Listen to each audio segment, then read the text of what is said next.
இடம்பொருள் நேயர்களுக்கு வணக்கம். ஸோ இன்றைக்கி பார்த்திங்க அப்படின்னா சிறகடி காசை சீரியலில் இப்போ டைம் ஆக ஆக நமக்கே கொஞ்சம் பயமாக தான் இருக்குது. முத்து மேலே எல்லா பழியும் விழுந்துருமோ? ரெண்டு சைட்லேயும் ரெண்டு வில்லிகள். ஒரு பக்கம் பார்த்திங்க அப்படின்னா ரோஹிணி, இன்னொரு பக்கம் பார்த்திங்க அப்படின்னா சரி ஓகே நான் ஏதாச்சும் நான் பண்ணி என் பிள்ளைய என் பக்கம் வர வச்சுக்கணும்னு நினைக்கிறேன் சுதா. இவங்க ரெண்டு பேருமே தான் எல்லா வில்லத்தனங்களும் செஞ்சுட்டு இருக்காங்க. முத்துவை கோவப்பட வைக்கிறது அப்படிங்கிறது தான் ஒரு டார்கெட்டாகவே வச்சுட்டு இருக்காங்க. இது உண்மையிலே ஒரு ஈஸியான டார்கெட் தான் நமக்கு தெரிஞ்சு. ஏன்னா முத்துவை கோவப்படுத்துறது ரொம்ப ஈஸி. டப்படப்படி ஏதாச்சும் ஒரு வார்த்தை ரெண்டு வார்த்தை விட்டாலே போதும், அப்படின்னு கோவப்பட்டியா வார்த்தையை விட்டுருவாரு, பிரச்சனை ஆகிடும். அதுவும் குடிச்சிருந்தாருன்னா சொல்லவே தேவையில்லை, இது எல்லாருக்கும் தெரிஞ்சது. அதனால தான் அவரை முதல்ல குடிபோதைக்குள்ளாக்கணும் அப்படிங்கிறதுக்காக ஒரு ஆளை ரோஹிணி ஏற்பாடு பண்ணியிருக்காங்க. குடிச்சிட்டு அவன் என்ன வேணாலும் பேசுவான். இங்கே நடக்கிற பிரச்சனைகளை அவர் லைட்டாக தூண்டி விட்டுட்டு நம்ம குளிர் காஞ்சி எங்கள் அப்பா அதனால தான் நல்ல வேலை வரேன்றதை வர நான் வரவேணான்னு சொல்லிட்டேன்.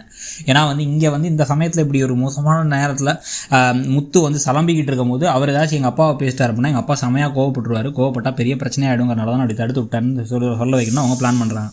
இன்னொரு பக்கம் அண்ணாமலையை அவமானப்படுத்துறதுக்கு போட்ட முதல் பிளானை அண்ணாமலை புரிஞ்சுக்கிட்டு இடத்த மாற்றி உட்காந்துட்டாரு. அவருக்கு தெரியுது எதையோ பிளான் பண்ணுறாங்க, நம்மளை அவமானப்படுத்தணும்னு நினைக்கிறாங்க. முத்துவும் கோவப்பட போகிறான். ஏற்கனவே முத்து வர வேணாம், முத்து கோவப்படுவான்னு இவங்க பேசுனதுக்கெல்லாம் உள்காரணம் ஏதோ இருக்குது. என்னமோ ஒரு விஷயத்தை பொடி வச்சு பண்ணுறாங்க அவங்க அப்படிங்கிறது தெளிவாக அவருக்கு புரியுது. அதனால தான் அவர் இன்னமும் கொஞ்சம் தள்ளி தள்ளி போக பார்க்குறாரு. ஆனாலும் விடாமல் ஏதாச்சும் வாசுதேவனும் சுதாவும் அடுத்த கட்ட பிளானில் இறங்க போகிறாங்க.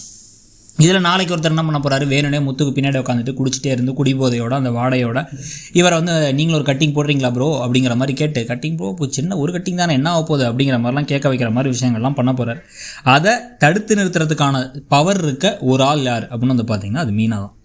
மீனா இந்த இடத்துல பார்த்திங்க அப்படின்னா அவங்க கூட இருக்க வரைக்கும் முத்துவுக்கு ரொம்பவே நல்லது. சுதா இன்றைக்கி ஸ்ருதி கூட மீனா போகிறோம்னு நினச்ச போது விட்டுருந்துட்டாங்க அப்படின்னா கண்டிப்பாக ஈஸியாக முத்து டபக்குன்னு கோவப்பட்டிருப்பார். இப்போ கூடயே இருக்கும்பொழுது அவங்க முடிஞ்ச வரைக்கும் கண்ட்ரோல் பண்ணி வேணாங்க குடிக்காதீங்க, அவர் இருக்கும்போது எப்படி குடிக்கிறதுன்னு எல்லா விஷயத்தையும் அவர் யோசிப்பார்.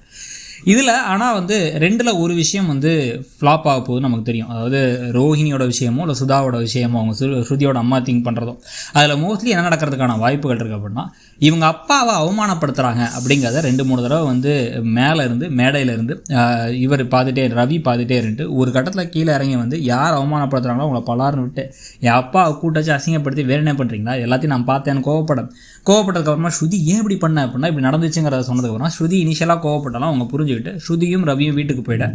இது சுதாவுடைய பிளானை மொத்தமாக தலையில் ஒரு மண்ணை கவுத்துட்ட மாதிரி ஆகிறதுக்கான வாய்ப்புகள் ஜாஸ்தி. பாவமே நம்ம இப்படி நினச்சோம் இப்படி நடந்துருச்சே அப்படின்னு சொல்லிட்டு அவங்க கடுப்பாக இதே சமயத்தில் ஆனால் அதில் குளிர்காய போகிறதுக்கான வாய்ப்பு ரோஹிணிக்கு இருக்குது. ஏன்னா ரோஹிணிக்கு முத்து கோவப்பட்டால் மட்டும் இல்லை, யாராச்சும் கோவப்பட்டு சண்டையானா கூட இவ்வளோ பெரிய கலைவரம் ஆகிடுச்சு, ஃபங்க்ஷனே நடக்கலை ஒழுங்கா அப்படிங்கிறத நாங்கள் வெளில எல்லாத்தையும் சொல்லிட்டோம். அதனால தான் எங்கள் அப்பாட்டையும் சொல்லிட்டோம், அதனால தான் எங்கள் அப்பா வரல அப்படின்னு சொல்லி இப்போ திருப்பி சமாளிச்சு அதுக்குள்ளே அவருக்கு ஒரு புதுசாக ஒரு வேலை வந்துருச்சுனால வேறு நாட்டுக்கு போயிட்டார் ஃப்ளைட் ஏறி அப்படின்னு அவங்களும் தப்பிச்சிருவாங்கன்னு நினைக்கிறேன். ஸோ முத்து மேலேயும் பழி விழாமல் அதே சமயத்தில் சுதா நினச்சதும் நடக்காமல் ரோஹிணி நினச்சது நடந்த மாதிரியும் ஒரு சம்பவம் நடக்கிறதுக்கு இதான் ஒரே பெரிய பாசிபிலிட்டி. என்ன நினைக்கிறீங்க நீங்கள்? அதை நடக்கும்னு நினைக்கிறீங்களா? ரவி கோவப்பட்டு பலர் ஒன்று விடுவார் நினைக்கிறீங்களாங்கிறத சொல்லுங்கள். தேங்க்யூ. இடம்பொருள் நேயர்களுக்கு வணக்கம். ஸோ இன்றைக்கி பார்த்திங்க அப்படின்னா